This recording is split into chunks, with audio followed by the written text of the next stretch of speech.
Vous regardez TV5 Monde, bienvenue, ravi de vous retrouver à la une de 64 minutes. Islamabad sous haute sécurité, la capitale pakistanaise doit accueillir samedi des pourparlers de paix entre les États-Unis et l'Iran.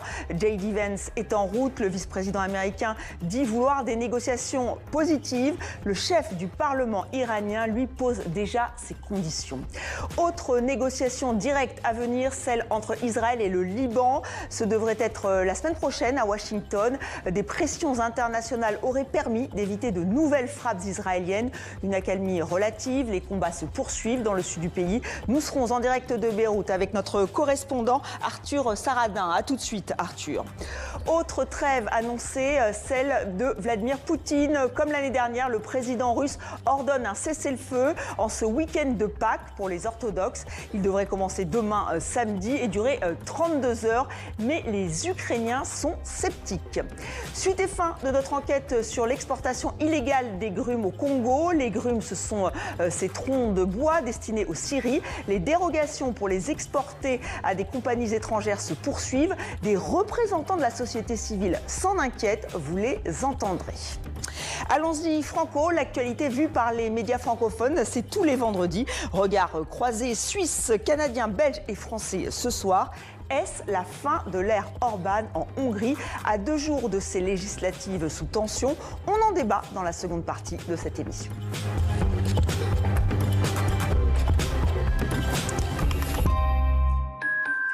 Ces négociations vont-elles consolider un cessez-le-feu ô combien fragile? Et si oui, à quelles conditions? Islamabad accueille ce week-end des négociations de paix directes entre l'Iran et les États-Unis. J.D. Vance, le vice-président américain, affiche son optimisme. La capitale pakistanaise, elle, se prépare, comme nous l'explique Grégory Fontana. La seule certitude, c'est bien qu'il n'y en a aucune, à commencer par la tenue même de ces pourparlers dans cet hôtel d'Islamabad. Téhéran le rappelle en fin d'après-midi, les conditions ne sont toujours pas remplies, à savoir l'arrêt des bombardements israéliens sur le Liban, à quoi s'ajoute le déblocage des actifs iraniens. Washington préfère jouer la carte de l'optimisme au moment d'embarquer pour le Pakistan. Si les Iraniens sont disposés à négocier de bonne foi, nous sommes tout à fait prêts à leur tendre la main. S'ils essaient de nous manipuler, ils se rendront compte que l'équipe de négociation n'est pas aussi réceptive. Le vice-président des États-Unis qui doit conduire la délégation américaine, à propos duquel Donald Trump faisait il y a encore quelques heures planer le doute sur sa venue pour des raisons de sécurité. Même argument côté Téhéran qui annonçait hier l'arrivée du président du Parlement iranien et sa délégation au Pakistan avant d'effacer le message. Depuis, aucune confirmation ni démenti officiel. En attendant, si le contenu même des pourparlers reste un mystère, chacun reste ferme. Les gens doivent savoir que si les Américains n'acceptent pas les 10 conditions, Monsieur le Guide suprême n'autorisera pas la signature. 10 exigences qui semblent irréalisables. Téhéran demande notamment la levée des sanctions internationales, la poursuite de l'enrichissement d'uranium ou bien encore le retrait des forces américaines dans la région. Ce à quoi Washington oppose un texte en 15 points tenu secret déjà rejeté par l'Iran. Dans les deux cas, la question du détroit d'Ormuz reste au centre. Libre circulation maritime pour les États-Unis face à Téhéran qui veut en garder le contrôle, comme le rappelait hier soir encore la présentatrice de la télévision iranienne en lisant un message attribué au guide suprême. Nous exigerons une réparation pour chaque blessure subie, ainsi que pour les familles de martyrs et des combattants de cette guerre. Et la gestion du détroit d'Ormuz sera entièrement repensée. Et Donald Trump recadre immédiatement. Privatiser le détroit d'Ormuz, c'est hors de question. Un face-à-face encore à distance où les occasions ne manquent déjà pas pour que tout déraille au moindre accroc. Et oui, sera-t-il question du Liban? Le président du Parlement iranien exige un cessez-le-feu. Israël a annoncé des négociations directes la semaine prochaine à Washington. Le pays est toujours sous le choc après les frappes massives du 8 avril. Plus de 300 personnes ont été tuées. Le quotidien libanais L'Orient le Jour publie leur visage en une et sur le site. Ce 8 avril restera comme le mercredi noir, une date qui a traumatisé toute la population. Mais Valo. Comme s'il n'y croyait toujours pas, il scrute les décombres de l'immeuble ciblé par l'armée israélienne mercredi, en plein cœur de Beyrouth. Que Dieu nous délivre de cette perte. Notre pays n'a rien fait. Il n'est en rien impliqué dans cette guerre. Ceux qui le peuvent viennent récupérer ceux qui restent de leurs effets personnels. La nouvelle guerre entre Israël et le Hezbollah dure maintenant depuis plus d'1 mois.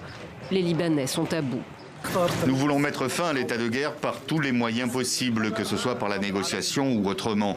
En fin de compte, c'est une réalité qui nous est imposée. Nous voulons vivre, pas continuer à subir cette situation. Mais la paix au Liban se fait attendre. Les combats se poursuivent, malgré l'annonce jeudi par le Premier ministre israélien de prochaines négociations directes entre Israël et les autorités libanaises. 8 membres des forces de sécurité libanaises ont péri dans de nouvelles frappes ce vendredi visant le sud du pays, assure l'agence de presse officielle. Dans cette vidéo diffusée ce vendredi par l'armée israélienne, le chef d'état-major confirme à ses troupes que le cessez-le-feu en Iran ne concerne pas le Liban. Au Liban, nous continuons de consolider nos acquis et d'intensifier notre manœuvre. L'endroit où vous vous trouvez est d'une importance capitale. Israël dit avoir démantelé plus de 4000 infrastructures du Hezbollah depuis le 2 mars, mais maintient ses conditions. Des négociations sous le feu et aucun retrait du sud du pays avant le désarmement du mouvement chiite pro-Iran. Son chef, Naïm Kassem, affirme que la résistance se poursuivra, elle aussi. Nous n'accepterons pas un retour à la situation antérieure et nous appelons les responsables à cesser de faire des concessions gratuites. Ensemble, en tant que nation, armée, peuple et mouvement de résistance, nous défendrons notre pays, rétablirons sa souveraineté et chasserons l'occupant. Le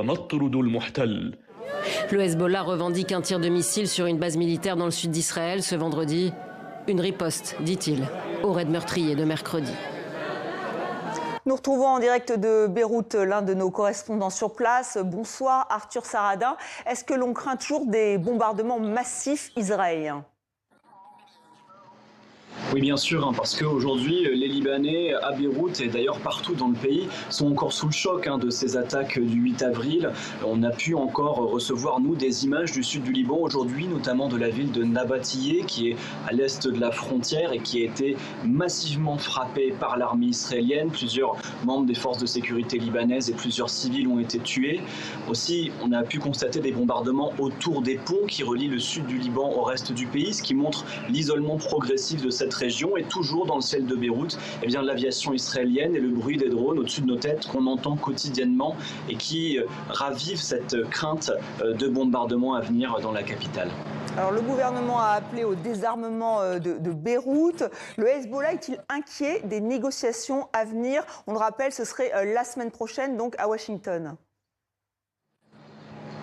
Alors oui, absolument, parce que jusqu'à présent, Israël ne s'était pas assis à la table de négociation avec le gouvernement libanais, malgré les appels depuis 1 mois du président Joseph Aoun. Sous pression américaine, il y aura des négociations, et on le sait depuis le début, le Hezbollah ne veut pas de ces négociations, parce que sur la table, eh bien, il y a la question de ses armes. Le Hezbollah justifie de maintenir son arsenal par les plans israéliens d'invasion du sud du Liban, et parce qu'il appelle la résistance armée, donc évidemment, les objectifs actés de désarmement par le gouvernement libanais ne font que créer des tensions de plus en plus croissantes entre l'organisation et l'État, qui a vraiment décidé depuis le 2 mars et une circulaire publiée pour rendre illégales les actions du Hezbollah, bien de couper les ponts complètement avec l'organisation. Arthur Saradin en direct de Beyrouth, merci à vous. À 2 jours des législatives en Hongrie, les 2 principaux candidats s'accusent d'ingérence. Après 16 ans au pouvoir, le Premier ministre Viktor Orban semble fragilisé. Des sondages indépendants le donnent même perdant face à son grand rival Péter Magyar, lui aussi conservateur mais pro-européen. Une campagne électorale marquée par un recours massif à la désinformation. Bonsoir Mylène Girardot. Bonsoir Estelle. Vous faites partie de notre cellule de lutte contre la désinformation, à vrai dire. Ce qui vous a marqué, c'est le recours flagrant à l'intelligence artificielle. Effectivement, la désinformation en période d'élection, ce n'est pas nouveau. Et avec la banalisation de l'IA générative, on savait qu'il y avait des risques d'utilisation à des fins politiques. Eh bien, il semble qu'on ait passé le cap en Hongrie avec une campagne des législatives dopée au deepfake. Vous savez, c'est ces images truquées, hyper réalistes, à tel point qu'on a parfois du mal à les détecter. Eh bien, ces contenus, ils captent bien mieux l'attention que les vidéos politiques traditionnelles et ils peuvent devenir viraux sur les réseaux sociaux sans avoir besoin besoin de payer pour cela. Et on parle d'ailleurs de super diffuseurs de désinformation. Et vous en avez relevé plusieurs. Premier exemple, Estelle, avec cette photo de Peter Magyar, le principal rival du Premier ministre sortant Viktor Orban. On le voit ici avec le pantalon souillé. C'est un faux, évidemment, qui vise à décrédibiliser le candidat. Deuxième exemple, avec ces images que vous allez voir apparaître à l'écran, elles ont été créées et partagées directement par le Fidesz, le parti de Viktor Orban. Sur une première vidéo partagée des centaines de milliers de fois, on voit cette petite fille hongroise privée de son papa, partie combattre et mourir sur le front ukrainien. D'autres dépeignent un Peter Magyar à la solde de Volodymyr Zelensky ou de l'Union européenne, incarnée par Ursula von der Leyen. Alors, le texte qui accompagne ces vidéos, dans les publications, il précise bien qu'il s'agit d'images réalisées par l'intelligence artificielle, mais qu'elles pourraient devenir ces images bien réelles si l'opposant de Viktor Orban était élu. Pourtant, Peter Magyar a écrit dans son programme qu'il n'enverrait aucune troupe en Ukraine en cas de victoire. Alors, ces exemples sont déjà frappants, mais l'équipe du Premier ministre est allée encore plus loin. Effectivement, le point culminant a été atteint avec cette allocution supposée de Peter Magyar, postée par le directeur de campagne de Viktor Orban lui-même fin octobre. On regarde un extrait. Ugyanazt a rendszert, ami eddig volt, nem feltétlenül szabad és kell fenntartani. Ez igaz a nyugdíjrendszerre. Én a nyugdíjakat kicsit csökkenteném, legalábbis relatíve. Igazságtalan a 13. havi nyugdíj. A nyugdíjrendszer most túlbőkezű. Majd lehet gondolkodni középtávú és hosszú távú reformokon, de nem kell ezeket a választás előtt részletezni. Először nyerjük meg a választást. Donc vous avez compris que le candidat propose de baisser les pensions de retraite, un sujet forcément très polémique.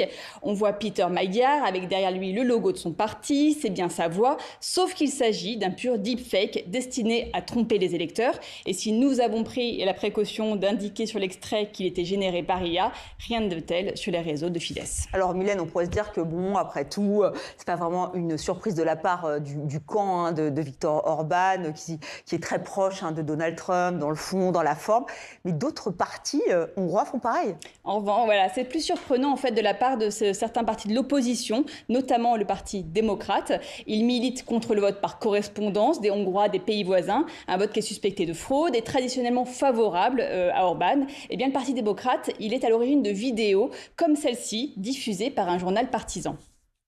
Fognak levélszavazatot küldeni a magyar választásra? Természetesen. Az Orbánra. És nem zavarja önöket a magyarországi infláció? Hát nálunk még mindig elég olcsó az élet. Là encore, tout est faux. Ces personnes âgées, expatriées, censées voter Orban et se moquer du coût de la vie en Hongrie n'existent pas. C'est encore un deepfake et aucun avertissement n'accompagne les mêmes vidéos du même genre. Et je ne vous parle pas, Estelle, de ces ingérences étrangères, en particulier sur TikTok, avec de fausses vidéos qu'on suspecte d'avoir été créées par des agences russes destinées à discréditer les adversaires de Viktor Orban. C'est un usage décomplexé de l'IA, une nouvelle réalité très inquiétante pour les démocraties, avec le risque que ça devienne la norme pour tous les scrutins à venir. D'où la nécessité d'à vrai dire. Merci Mylène. Et on va revenir sur ces élections en Hongrie qui sont scrutées de près, notamment par l'Union européenne. On y revient dans la deuxième partie de cette émission dans Allons-y Franco. Suite et fin de notre série de reportages Congo jusqu'à la dernière grume. Une enquête réalisée en partenariat avec le Rainforest Investigation Network du centre Pulitzer. Une grume, c'est le tronc d'un arbre abattu et dont on a enlevé les branches. Début 2023, le Congo a affirmé sa volonté de faire appliquer la loi qui restreint grandement les exportations. Mais dans les faits, ce n'est pas du tout le cas. Rencontre avec des Congolais qui se mobilisent. Reportage TV5 Monde, il est signé Berdy Pambou, Laure de Matos, Fanny Noirot et Christophe Arnois. En ce début 2026, les grumes de bois congolais continuent de s'échapper du pays, essentiellement vers la Chine. Même si les autorisations spéciales d'exportation délivrées par le gouvernement sont tombées fin 2025. Les affaires continuent. Les données en source ouverte des douanes chinoises le prouvent. Jusqu'à quand ? Au niveau sous-régional aussi, le Congo s'est engagé au sein de la CEMAC, la communauté économique et monétaire d'Afrique centrale, à en finir avec le commerce des grumes. L'échéance a plusieurs fois été repoussée. Elle est fixée désormais au 1er janvier 2028. Trésor Nzila est l'un des visages de la société civile engagée sur ce dossier. Il craint de nouvelles dérogations face à la pression des sociétés forestières qui se sont déjà mobilisées par le passé. Il y a ces entreprises qui ont fait du lobbying pour continuer à exporter des grumes. Donc il fallait trouver un mécanisme. C'est quoi le mécanisme? Mais c'est des autorisations spéciales. Ça devient un système qui est pérennisé. La loi d'un côté, des autorisations spéciales ou express de l'autre. Très loin derrière le pétrole, le bois est la deuxième ressource du Congo, mais il ne représente qu'un peu plus de 5% de son PIB. Cette faiblesse de l'État vis-à-vis des entreprises chinoises, c'est incompréhensible. Ce n'est pas que dans le bois, ce sont nos richesses, elles relèvent de la souveraineté de l'État et nous voudrions que notre État puisse élaborer des vraies politiques pour favoriser la redistribution de la richesse. Ce n'est pas concevable que vous allez à Elogo, qu'il n'y ait pas d'électricité alors que le bois sort du matin au soir. On est assis sur la richesse. L'exportation du bois brut des forêts du Congo remonte à la colonisation. Aujourd'hui, certaines sociétés étrangères se sont conformées à la loi et transforment la totalité de leur production dans le pays. Des milliers d'emplois pourraient être créés si cette industrie se développait vraiment. Jobs Mateki a appris la menuiserie à Brazzaville avec son père et son grand-père. Il a étudié les sciences, mais au chômage, il s'est lancé à son compte et ne le regrette pas. Tu me donnes ça pour que je fasse la finition. Au Congo, c'est travailler le bois, il y a des experts, il y a des gens qui maîtrisent. C'est juste les outils qui manquent. Eux se disent pour nous, c'est un peu archaïque, mais on fait bien les choses. Je ne suis pas là à dénigrer le matériel, mais c'est juste que nous sommes encore derrière, donc on n'avance pas. Donc il y a la modernisation qui existe, mais nous on utilise encore des choses de l'époque. Et le bois part à l'étranger. Oui, le bois part à l'étranger. Lui travaille pour des clients modestes, à l'ancienne. Les plus fortunés au Congo achètent des meubles fabriqués à l'étranger. L'idéal, nous s'il y avait la possibilité, on va fabriquer des meubles ici, on va l'exporter en Europe, on va mettre Made in Congo. Ça sera possible, ça sera bien. Yeah. Parce que nous on a tendance de voir Made in France, Made in China, pourquoi pas nous, Made in Congo. Des meubles Made in Congo. Le projet n'a rien d'impossible. Dans la région, un pays a totalement interdit les exportations de grumes dès 2010, le Gabon. Après avoir drastiquement chuté, ses recettes fiscales se sont rétablies 5 ans plus tard. La part du bois dans le PIB a doublé sur la même période. Le nombre d'emplois dans le secteur a plus que triplé entre 2010 et 2022. Une réussite gabonaise qui inspire les défenseurs de la transformation du bois de l'autre côté de la frontière, au Congo. C'était le dernier volet de notre enquête que vous avez pu suivre tout au long de la semaine. Vous pourrez voir l'intégralité de ces reportages sur notre page YouTube à partir de lundi. Moscou décrète une trêve en Ukraine en ce week-end pascal pour les chrétiens orthodoxes. Annonce faite hier soir par Vladimir Poutine, plus d'une semaine après l'appel lancé par son homologue ukrainien. Ce cessez-le-feu doit entrer en vigueur demain samedi à 16h et durer 32 heures. La nuit dernière, des frappes ont touché cet immeuble de Soumy, autre ville ciblée, Odessa, où un violent incendie s'est déclaré. Donc à voir si cette trêve sera respectée. Emmanuel Macron a rencontré Léon XIV au Vatican. Première visite du président français depuis l'élection du pape américain. Il y a eu le traditionnel échange de cadeaux avec notamment la remise d'un maillot de l'équipe de France de basket, un sport qu'affectionne le souverain pontife. Leur échange en privé a duré pendant 1 heure, une audience papale plus longue que prévu, mais on n'en sait pas plus. Jouer son avenir en quelques secondes, c'est ce qui attend chaque année des milliers de jeunes Thaïlandais. Ils sont âgés de 18 à 25 ans. Certains feront leur service militaire, d'autres pas. Tout dépend du résultat de leur tirage au sort. Le récit d'Anton Borde. Pour intégrer les rangs de l'armée thaïlandaise, il existe 2 solutions. Le volontariat ou le tirage au sort. Dans cette urne, 2 cartes, une rouge et une noire. Devant l'urne, des jeunes hommes qui n'ont pas eu d'autre choix que de se présenter dans cette salle et s'en remettre au hasard. Une carte noire signifie l'exemption, tandis que la rouge indique le départ pour l'armée, pour une durée de 2 ans, avec une rémunération tout juste supérieure au salaire minimal en Thaïlande. Mon neveu a déjà repoussé son tirage au sort par le passé. Aujourd'hui, il était obligé de venir. Il ne veut pas partir à l'armée parce qu'il doit travailler et s'occuper de sa compagne. Certaines personnes ont un emploi stable. Leur famille risque alors de se retrouver en difficulté à cause de la perte de revenus. La loterie de la conscription se tient chaque mois d'avril dans tout le pays. Mais cette année, l'exercice est plus angoissant à cause de la tension qui règne toujours à la frontière entre la Thaïlande et le Cambodge. Un conflit frontalier qui a provoqué la mort de dizaines de soldats et de civils. La moitié de ces jeunes seront enrôlés. L'ambiance ressemble à celle d'une rencontre sportive où on laisse éclater sa joie. On se prend au jeu, on vient en famille, portable en main, afin d'immortaliser ce qui sera une joie ou un moment de détresse. Un moment qui a de bonnes chances d'être vu des millions de fois sur les réseaux sociaux, comme celui-ci, où après un suspense insoutenable, ce jeune homme paraît violemment soulagé. Ou alors nous avons cet autre candidat qui vient de comprendre ce qui adviendra de lui durant les 2 années à venir. Ceux qui, comme lui, ont tiré la carte de la conscription passent directement à l'essayage des uniformes. Dans ce cas précis, c'est sûr, la vie est une loterie. Ils sont sur le chemin du retour. Après un survol de la Lune, les 4 astronautes d'Artemis 2 devraient atterrir dans quelques heures. Bonsoir Florent. Bonsoir Estelle. Alors on a l'habitude des retours sur Terre d'astronautes, mais dans ce cas précis, il y a un petit risque. Oui, une petite incertitude. Elle est liée à une question.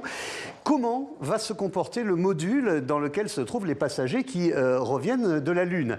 Les 4 voyageurs sont à l'heure où je vous parle dans ce module Orion, une structure de 5 mètres de large dont c'est la première mission habitée. On va y revenir. Voici à quoi ressemble ce module, en tout cas l'extérieur. Aux alentours de minuit et demi, tout à l'heure en temps universel, Orion va entrer dans l'atmosphère terrestre à la vitesse de 40 000 km/h. Et au bout de 2 minutes, à cause de cette vitesse et du frottement avec l'atmosphère, la température extérieure atteindra 2700 degrés Celsius. Au bout d'un moment, évidemment, le feu s'éteindra. L'angle d'entrée est donc primordial pour que le bouclier thermique protège la structure. 5 minutes après, il n'y aura plus de flammes. La traînée de l'air ralentira la capsule et 10 minutes après, eh bien, les premiers parachutes se déploieront et ensuite Orion pourra se poser en principe tout doucement sur l'eau au large de la Californie dans le Pacifique. Techniquement, quelle est la plus grande incertitude ? Est-ce que ce module entrera dans l'atmosphère avec le bon angle? Et est-ce que sa structure tiendra le choc? Je vais vous montrer des images qui datent du 11 décembre 2022. C'était l'arrivée de la mission Artemis 1, le test non habité qui préfigurait ce que l'on est en train de vivre, c'est-à-dire Artemis 2. Eh bien, durant son entrée dans l'atmosphère à cause des frottements et de la chaleur, ce module Orion que l'on voit ici, eh bien, il a perdu des centaines de pièces. Qu'ont fait les ingénieurs? Eh bien, ils ont revu l'inclinaison au moment de l'entrée dans l'atmosphère. Ils ont également revu des éléments de la structure. Mais il y aura dans quelques heures un moment d'angoisse pour les occupants d'Orion et pour nous tous ici-bas. Est-ce que ça va bien se passer? On espère que les ingénieurs ont bien travaillé. Oui. Et on va terminer avec une petite information, alors pas du tout technique, mais très TV5 Monde. Exactement, ça nous intéresse. Juste 2 mots concernant l'un des acteurs de cette mission Artemis 2. Il se nomme Jeremy Hansen. C'est lui en train de se raser dans le module Orion. Jeremy Hansen, il est canadien. Il y a quelques heures, il a eu une discussion avec le Premier ministre de son pays. Écoutez l'échange. C'était incroyable de vous entendre parler français pour la première fois dans l'espace. Je suis tellement fier du Canada. C'est le Canada qui a fait le travail de créer cette opportunité d'être ici dans l'espace lointain. Alors, Canada, je suis aussi fier de vous. Voilà, chers téléspectateurs de TV5 Monde et Estelle, vous venez d'assister à un record. Cela s'est passé à 300 000 km d'ici. C'est historique, c'est le dialogue en langue française le plus éloigné de la Terre. Merci Florent, et on va retourner dans notre jeunesse, puisque c'est notre génération. Afrika Bambaataa, pionnier du hip-hop, est mort. Il avait 68 ans. Ce DJ américain avait aussi fondé la Zulu Nation, une organisation s'érigeant contre la violence des gangs. Pour cet artiste iconique, le hip-hop pouvait apporter la paix, mais il laisse un héritage controversé. Il avait été visé par plusieurs accusations d'agression sexuelle en 2016 sur des mineurs. On se retrouve dans un instant pour la deuxième partie de 64 minutes. Allons-y, Franco, des élections législatives sur surveillance. Ce dimanche, la Hongrie va devoir choisir. Eh bien, on va en parler avec mes invités. Restez avec nous sur TV5 Monde.